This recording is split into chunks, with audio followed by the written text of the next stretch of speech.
Le soir du samedi 18 novembre 2023, si vous étiez du côté des Landes dans le sud-ouest de la France, vous avez peut-être, comme des milliers de personnes, aperçu une étrange traînée lumineuse dans le ciel.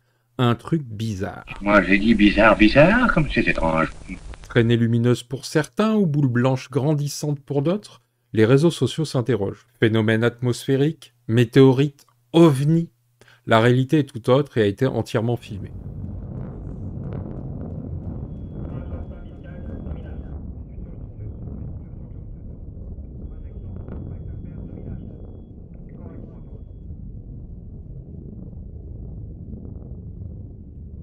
C'est le ministre des Armées, Sébastien Lecornu, qui viendra clarifier la situation à 20h48 sur le réseau social X. Il s'agit d'un premier tir d'essai réussi du missile balistique stratégique M51.3. Il a fini sa trajectoire à plusieurs centaines de kilomètres de toute côte dans l'Atlantique Nord et heureusement sans charge nucléaire à bord. Il s'agit là d'un message envoyé au monde entier. Un message qui continue à rendre crédible la force de dissuasion nucléaire de la France. Quand on est joueuse ou joueur, la dissuasion, on la connaît, on la pratique. Si, ne faites pas les innocents, il n'est pas rare de faire pression sur un camarade qui se prépare à faire une action qui peut nous porter préjudice. On brandit alors les menaces, de manière graduelle, allant de la simple insinuation « Es-tu sûr de vouloir faire cette action ?» à la menace réelle et sérieuse. Si tu fais cette action, alors je me verrai dans l'obligation de répliquer à mon tour, ou en passant par les petites fourberies du genre « Mais ce n'est pas moi qui gagne, vise-le lui plutôt. Il est devant. » On navigue souvent entre dissuasion et manipulation d'ailleurs. Qu'on se le dise, joueuses, joueurs, nous sommes vils et fourbes, de manière bienveillante, et qu'on s'entende, cela va sans dire. Si par contre un jour, ça vous arrive, et que ce n'est pas du second degré mais du premier, mieux vaut quitter la table et ne plus jouer avec cette personne. Si se vanner, plaisanter ou tenter de déstabiliser ses adversaires est un comportement que l'on s'octroie de manière tacite autour d'une table de jeu, ce n'est jamais un point de règle. Certes, cela fera partie intégrante du récit de la partie que vous pourrez faire a posteriori, mais ce n'est pas la règle qui vous a donné explicitement cette possibilité. S'il y a bien des mécaniques de jeu de type draft ou majorité, il n'y a pas de mécanique de type Defcon. Peut-être précisément parce que l'effet même de la dissuasion est anti-ludique, et que ça reste juste une simple plaisanterie durant la partie, car un bon coup est toujours un bon coup, et que si en plus il peut faire râler nos adversaires, alors c'est un très bon coup. A l'inverse, avec la dissuasion, on risque le statu quo, autant dire que ce n'est pas très folichon. Même dans un jeu qui porte ce nom, comme le Defcon 1 de Florian Dumont, chez Asynchron, il n'y a pas de règle précisant que l'on doit ou peut faire pression sur les autres. Le jeu se veut être une simulation uchronique de la guerre froide et comme toute simulation militaire, il va plus nous apprendre des tactiques militaires ou politiques du genre déstabiliser un pays avant d'en prendre le contrôle, mais il ne nous explique rien de ce qu'est la dissuasion nucléaire. Peut-être précisément parce que la dissuasion nucléaire sert à éviter les affrontements, alors qu'une simulation militaire avec des objectifs de conquête, de ressources et de territoires aura tendance à inciter aux affrontements. J'ai même l'impression que la dissuasion fonctionne plus naturellement dans des jeux compétitifs non militaires, avec une interaction forte. Sous-entendu, des jeux dans lesquels nous avons un réel pouvoir de nuisance et de représailles. Par exemple, si dans Acropolis de Jules Messot est édité par Gigamic, on récupère bien des tuiles pour développer notre cité et que dans ce choix, on arbitre toujours dans une sorte de différentiel entre prendre la tuile qui va nous servir le plus et celle qui pourrait nous servir beaucoup moins, mais qui aux mains de l'adversaire pourrait vraiment le mettre bien, dans ce contexte, il n'y a pas de dissuasion possible. Pas de représailles à craindre.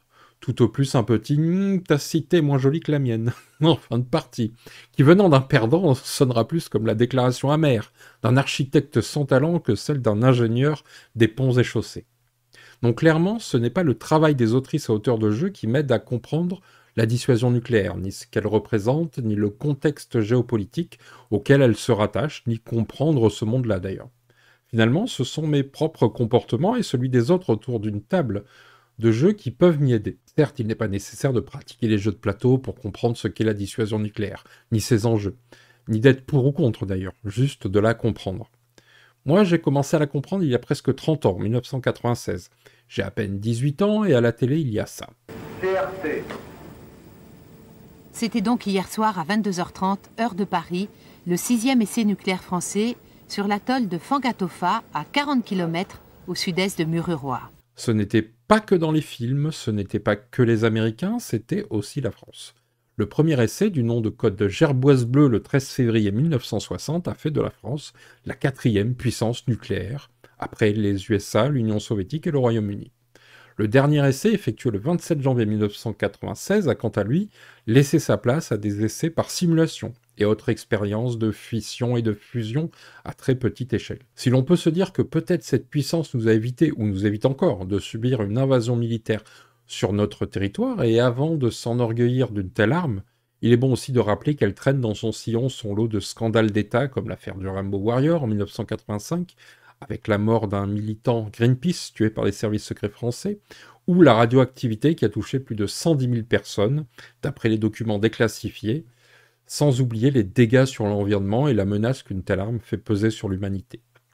S'il y a bien des jeux qui ont pour thématique de près ou de loin l'arme nucléaire, au final, aucun n'aborde réellement ce sujet autrement que par l'angle du divertissement et de la satire, comme dans Nuclear War par exemple, ou alors sous celui de la gestion froide et cynique, comme pour Manhattan Project.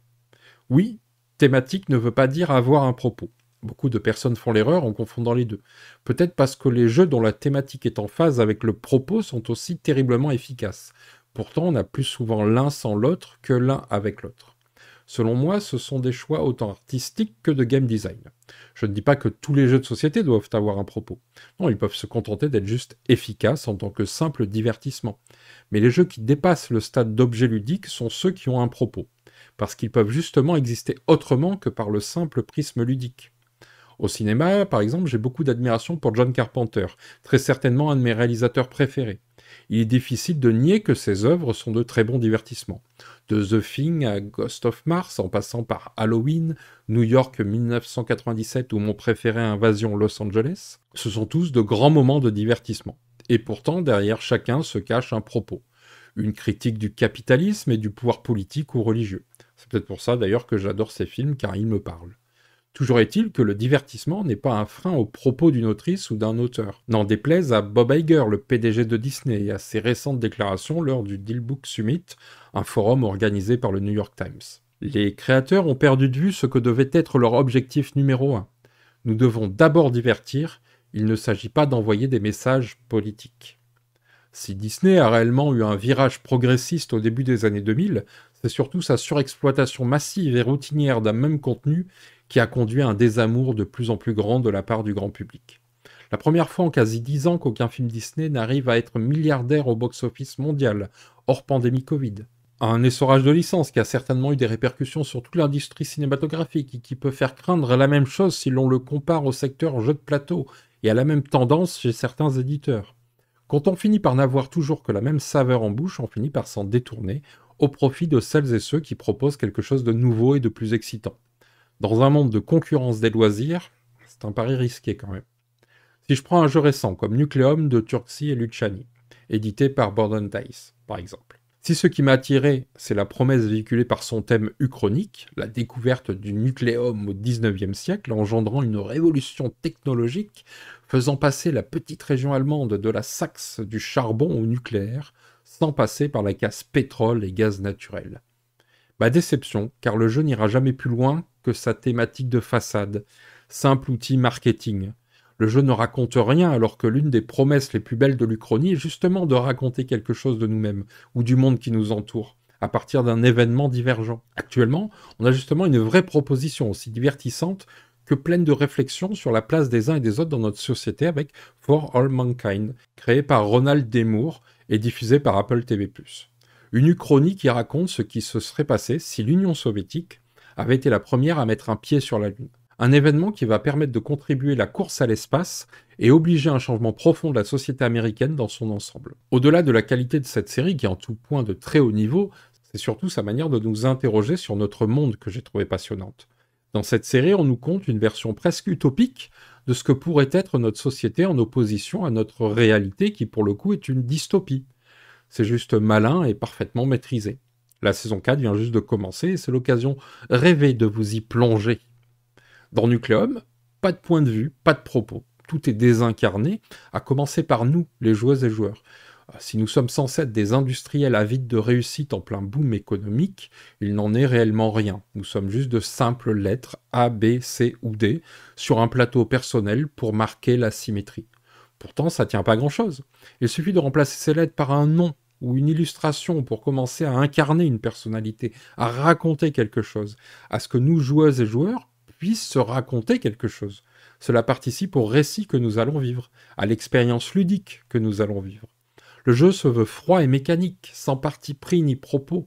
Il lui reste donc son fonctionnement, avec le développement de son réseau électrique et sa mécanique principale de gestion de tuiles d'action qui, pour le coup, est très réussie. Après plusieurs parties, j'ai ressenti les mêmes sensations qu'avec le jeu Terra Mystica de Drogmuller et Ostertag. Le fait de bloquer les autres, tout en profitant d'eux, de faire le choix du moment où l'on va scorer et de mettre en place tous les éléments nécessaires à ces moments précis. De cette montée en puissance qui permet petit à petit de s'affranchir des contraintes très fortes qui s'exercent sur nous en début de partie. De retrouver toutes ces sensations me fait apprécier mes parties, même si une fois de plus, je suis déçu par beaucoup d'aspects du jeu, dont l'absence de propos. Quand je parle de propos, il s'agit de points de vue, d'intention ou de manière plus générale, de démarche créative et artistique. Selon moi, une autrice ou un auteur de jeu ne devrait pas nous dire quoi penser, mais devrait nous proposer des expériences ludiques qui interrogent sur notre propre nature, nos propres valeurs, ou sur le réel qui nous entoure. Le jeu est une mise en scène. Ce n'est pas la réalité, mais une représentation de la réalité, qui ne peut exister qu'à partir du moment où nous décidons d'en être moteur, c'est-à-dire joueuse ou joueur. Prenons par exemple les jeux qui ont pour mise en scène le colonialisme, ou qui se placent dans ce contexte historique, comme Goa de Dorn ou Endeavour de Gray et de Weisser. Il y en a évidemment beaucoup d'autres. Ce sont des jeux qui représentent très bien le contrôle de territoire et l'exploitation des ressources qui en est faite. Pourtant, ce n'est qu'une représentation parcellaire et édulcorée de la réalité. Pour moi, ils sont représentatifs d'une vieille structure de pensée dans laquelle les auteurs omettent consciemment ou inconsciemment de parler des souffrances engendrées sur les populations assujetties à des nations conquérantes. L'exploitation des populations au travers de l'esclavagisme, en passant par les pertes culturelles et leur propre langue, sans oublier le pillage sans limite des ressources de la région. Un passé pas si lointain dont les répercussions et les stigmates sont encore source de souffrance de nos jours. En effet, dans ces jeux qui abordent de près ou de loin le colonialisme, la souffrance des peuples opprimés n'est jamais évoquée ou mise en scène, comme s'il fallait masquer ou gommer le sujet. C'est fort de ce constat que Eric Reuss a eu l'idée de départ de son jeu Spirit Island. S'il a mis plus de 5 ans pour le développer, à l'origine, il y a un propos. Dans son jeu coopératif, on incarne un peuple qui doit faire face à des envahisseurs s'appropriant nos terres en y construisant des colonies ou en les détruisant. Si la thématique se veut fantasy, le peuple que l'on incarne sont des esprits de la Terre avec des pouvoirs élémentaires, cela n'en retire rien le côté politique du propos, sans pour autant en faire un jeu militant. La distinction est importante. Malgré tout, Eric Reuss s'est approprié le jeu comme un outil de communication afin de nous procurer des émotions, autant ludiques que intellectuelles. Pour moi, on a là un auteur, un vrai auteur de jeu. Il ne nous dit pas quoi penser, il nous met en situation pour qu'on puisse y réfléchir. Il nous offre un point de vue différent, sans nous en imposer une lecture idéologique. Je parle de vrai auteur en opposition à un inventeur, car oui, pour moi, certaines créatrices et certains créateurs de jeux ne sont que des inventeurs de mécaniques ludiques. Cela ne leur enlève en rien leur talent, mais cela reste malgré tout de simples artisans du divertissement. Je ne hiérarchise pas non plus en disant qu'il y a ce qui est bien et ce qui est mauvais, car cela n'aurait aucun sens, évidemment, et ce n'est pas ce que je pense. Il s'agit plutôt de ranger la création ludique en distinguant deux aspects d'une même pièce qu'on appelle auteur, mais qui pour moi serait plutôt auteur-autrice côté face, et inventrice-inventeur côté pile. Car oui, je considère qu'on peut avoir un propos ludique. J'ai même l'impression que c'est la dominance du secteur d'ailleurs.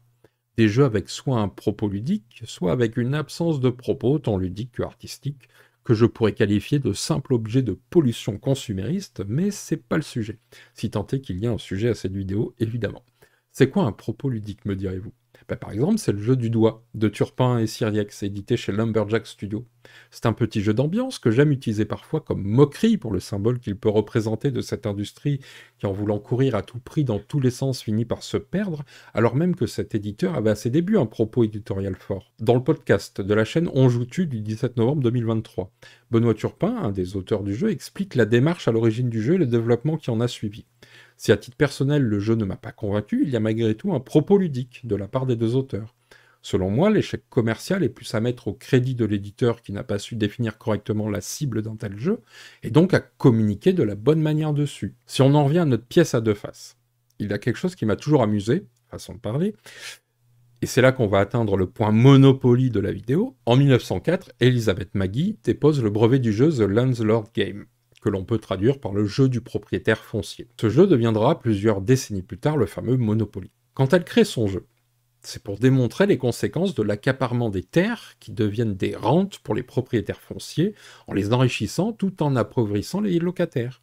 Il y a clairement un propos. Pourtant, à l'époque, elle n'est considérée que comme une inventrice. En témoigne le brevet qui protège son jeu. Un brevet qu'elle cédera plus tard à la société Parker Brothers pour 500 $.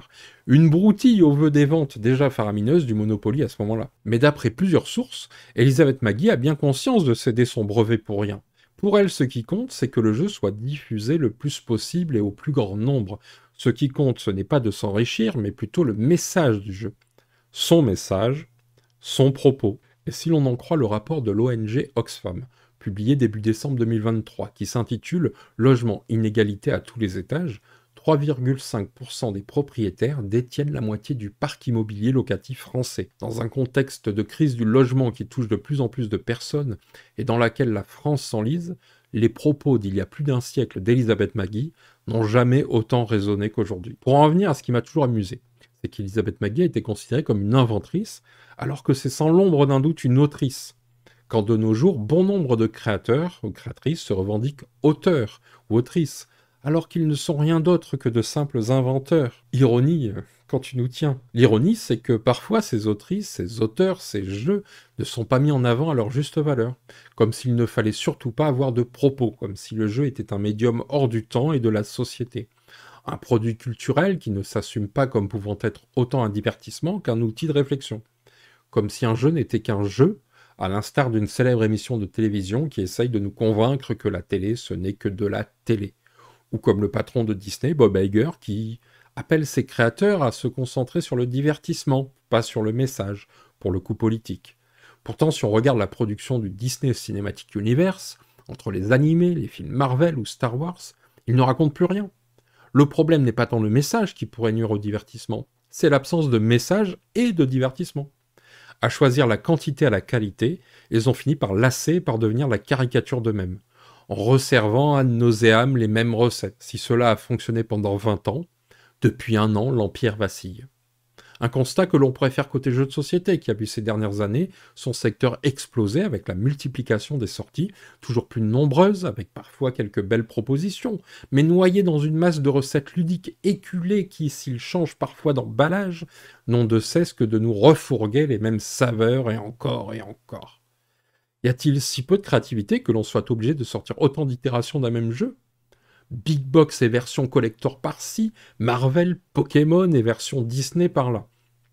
Celles et ceux qui se moquaient, il y a quelques années, du Monopoly, et ces milliers de versions ou façons différentes de nous resservir la même soupe, ne sont-ils pas devenus celles et ceux qui produisent et défendent ce même modèle ? Alors oui, il y a très certainement plus d'argent à se faire avec une version Disney de Double ou Dixit, une version Marvel de Splendor ou Love Letter qu'avec une nouvelle proposition suffisamment forte pour convaincre. Et si le consommateur que je suis peut éventuellement y trouver son compte et se satisfaire de cette déferlante, le passionné, lui, est plutôt triste d'un tel constat. C'est sûr qu'un jeu comme Les Faufounes, par exemple, n'a pas dû rendre ses autrices richissimes. Un jeu du collectif Coolmus, qui n'est malheureusement plus édité et qui pourtant avait lui aussi un propos.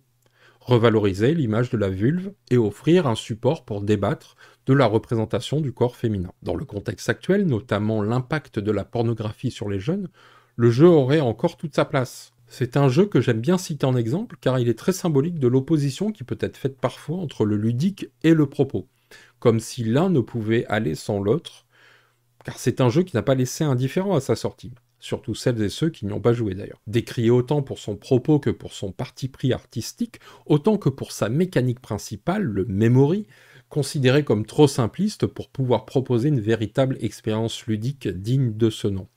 J'ai toujours trouvé au contraire que la mécanique du memory correspondait parfaitement au propos qui était de rendre visible ce qu'il n'était pas. Que les illustrations de Marie-Félix étaient non seulement très appropriées au propos, mais aussi très réussies. Si l'on prend ces deux jeux, ils sont identiques dans leur proposition ludique. Un memory, des vulves.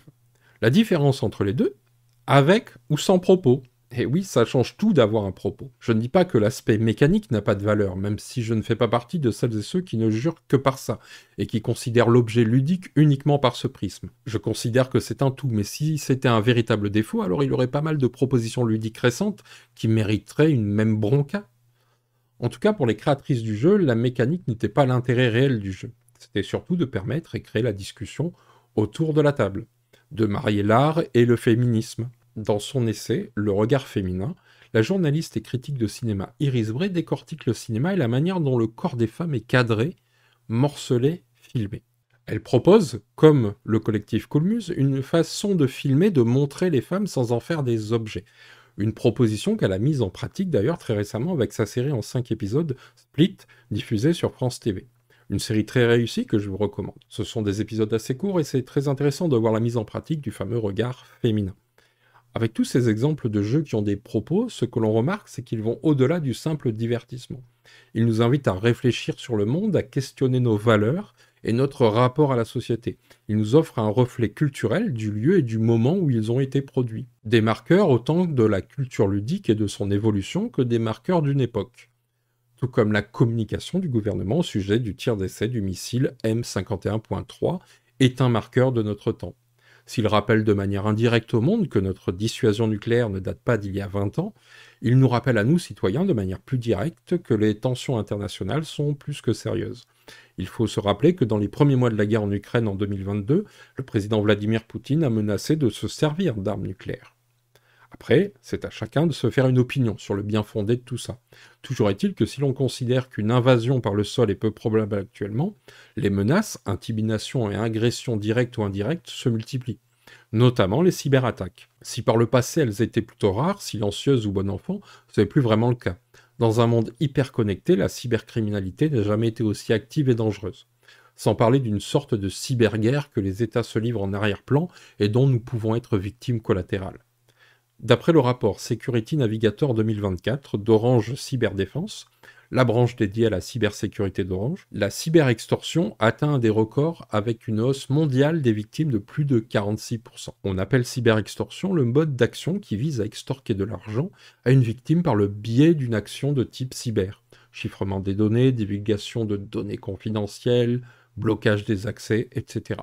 Si près de la moitié des attaques ont visé des grandes entreprises, toutes les tailles ont été ciblées, comme le Martinique, ce petit bar en Norvège piraté par Logbit, un célèbre groupe de cybercriminels. Les motifs derrière ces attaques sont aussi divers que variés et parfois se cumulent. Faire de l'argent, défendre une cause ou déstabiliser des peuples et des États. Si l'on prend le conflit russo-ukrainien par exemple. Avant l'invasion, la Russie avait multiplié les cyberattaques sur les infrastructures publiques ukrainiennes. Et depuis l'invasion, les tentatives se sont multipliées et renforcées dans chaque camp. L'arme principale est évidemment la diffusion de listes de noms de soldats ou de personnalités considérés comme ennemis de la Russie ou de l'Ukraine. S'il ne s'agit pas véritablement de cyberguerre à proprement parler, il y a bien du cyber dans la guerre. Le 13 décembre 2023, l'attaque du premier opérateur mobile ukrainien revendiqué par un groupe russophone baptisé Solstep-Piok a provoqué une gigantesque panne impactant plus de 24 millions de clients de manière directe, mais aussi d'autres infrastructures comme des guichets de banque ou des sirènes d'alerte aérienne de manière indirecte. Il y a une série anglaise très intéressante sur le sujet, qui s'appelle The Undeclared War, de Peter Kosminski, disponible sur Canal Série. On y suit Sahara, une étudiante qui intègre l'agence de renseignement britannique GCHQ et qui doit faire face avec ses collègues à une cyberattaque contre son pays. C'est un peu dans l'esprit du Bureau des légendes, pour le côté très réaliste. La série tient toutes ses promesses et surtout nous aide à vraiment comprendre toutes ces menaces et les enjeux parfois nébuleux qui se cachent derrière. La seule chose qui, moi, m'a un peu gêné, c'est la manière de représenter les passages d'investigation de code informatique, qui, s'ils sont très figuratifs et didactiques, ont tendance à me sortir un peu du récit. Un dialogue qui m'a particulièrement marqué, c'est un passage au sujet de la désinformation, dans lequel une journaliste demande quel est l'intérêt de parler d'une chose manifestement fausse. La réponse, c'est que le fait que ce soit une fake news n'est pas important. Peut-être même que les gens n'y croiront pas et que ça contredit ce qui a été dit la veille. L'objectif est d'habituer les gens à l'idée que tout est mensonge et qu'il n'y a pas de vérité. Une fois qu'ils acceptent ça, c'est le plus gros mensonge qui l'emporte. À méditer. Bon, la série fait évidemment énormément écho à la réalité, et comprendre que la propagande et la désinformation sont aussi des enjeux majeurs de ces cybermenaces. Plus proche de nous, le 20 novembre 2023, il y a l'attaque des DOS qu'a subi Ravensburger lors du lancement de la prévente du chapitre 2 de son jeu de cartes à collectionner basé sur l'univers Disney, Lorcana. Une attaque des DOS ou déni de service distribué est une cyberattaque qui tente de perturber les opérations commerciales de la cible. Ce type d'attaque envoie un volume élevé de trafic pour surcharger le fonctionnement normal d'un service, d'un serveur ou d'une interconnexion de réseau, les rendant ainsi indisponibles. Au moment où j'écris le script de cette vidéo, il n'y a pas eu de nouvelles informations communiquées par Ravensburger au sujet de cette attaque, ni de revendications officielles perpétrées par un groupe de hackers responsable de l'attaque. Lorcana est très certainement le jeu de l'année 2023 en termes d'attente, de frustration et de couac. Entre ses différentes ruptures de stock, sa gestion de la foule désastreuse à la Gen Con, ses leaks réguliers sur le net de cartes pas encore annoncées, me fait non seulement douter de la capacité de Ravensburger à gérer un tel projet, tant il donne l'impression d'aligner les fiascos les uns derrière les autres, même si ça reste malgré tout un beau succès au niveau des ventes. Sauf le 20 novembre, justement. Pas de vente possible ce jour-là, même si dès les premières heures après l'attaque, une sorte de file d'attente s'est mise en place sur le site d'achat, offrant un simili-espoir à certains et certaines avant un abandon définitif en fin de journée. Si on prend en compte l'engouement autour du jeu et de cette vente. Sur Reddit, certains ont indiqué être dans des listes d'attente de plus de 100 000 personnes, ce qui représente une charge pour les serveurs non négligeable, sans compter l'utilisation de bots pour le scalping et la revente immédiate. Il y a fort à parier que l'attaque est juste les acheteurs. C'est un phénomène que l'on voit régulièrement, comme par exemple récemment avec la mise en vente des 100 000 places pour le spectacle du trio d'humoristes Jérémy Ferrari, Arnaud de Samer et Baptiste Le Caplin, dont les serveurs ont très vite saturé. C'est pourquoi j'ai un doute sur la véracité de la communication de Ravensburger sur la journée du 20 novembre. Sans plus d'éléments, on ne peut que se contenter de l'attaque des DOS, évidemment. Mais il faut avouer qu'elle tombe à pic et permet d'éviter de manière opportune la responsabilité de ce nouveau couac. En tout cas, on peut quand même se poser la question du manque de communication envers leurs clients sur ce sujet. Si dans ce cas il s'agit d'une perte financière sur le moment, dans d'autres cas cela peut avoir des conséquences bien plus graves, comme c'est le cas avec les multiples attaques perpétrées contre les hôpitaux. En mars 2023, le CHU de Brest. En septembre 2023, plus de 30 établissements de soins sont touchés dans le Grand Est. À chaque fois, des retards dans la prise en charge de patients, des services dégradés et parfois des données sensibles envolées.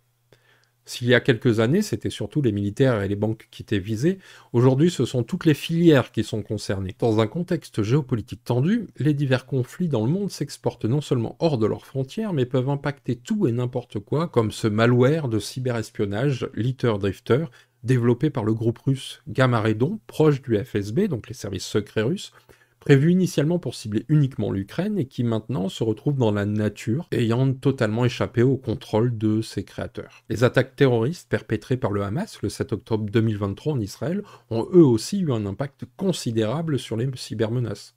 D'abord, il faut savoir que de nombreuses entreprises de cybersécurité sont basées en Israël, et que la mobilisation de nombreuses personnes dans l'armée a réduit les effectifs de ces entreprises, affaiblissant de fait les luttes contre les cybermenaces.